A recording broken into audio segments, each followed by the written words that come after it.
The controversial extradition bill that triggered nearly 7 months of street protests and upheaval in Hong Kong is dead. But what is the future of Hong Kong and mounting grievances that remain unresolved? The Hong Kong demonstrations, drawing millions of people, grew to be characterized by their shouted mantra, 5 demands, not one less. Killing the extradition bill was just one of those 5. The others call for major electoral reforms, including direct election of Hong Kong's leader, who is currently chosen by a committee of fewer than 1,200 members. But official resistance remains unbending. The sweeping pro-democracy movement started over fears that Hong Kong residents could be arrested and shipped off to China for trial. The larger cause now consumes Hong Kong, perhaps with more seismic events to come. The stakes are high, and China is in no mood to back down as Hong Kong prepares and its citizens resist integrating the former British colony into the communist country in 2047.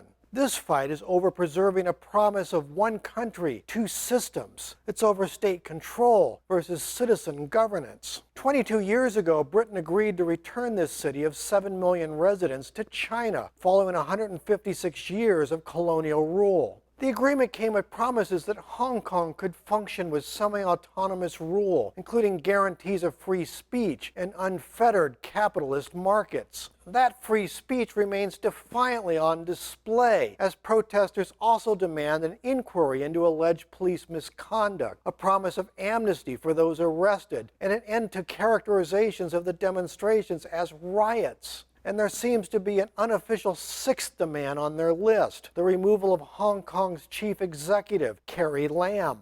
The Chinese government dismissed a recent media report that Lam was due to be replaced by an interim executive as a political rumor based on ulterior motives. The government appears to support Lam as she in turn embraces China's call for maintaining order. But Lam says arrested protesters have to take the consequences of breaking the law. And Bloomberg reports that the Hong Kong government is considering a new law that underscores the power struggle. It would make disrespecting the Chinese national anthem a crime, punishable by up to 3 years in prison.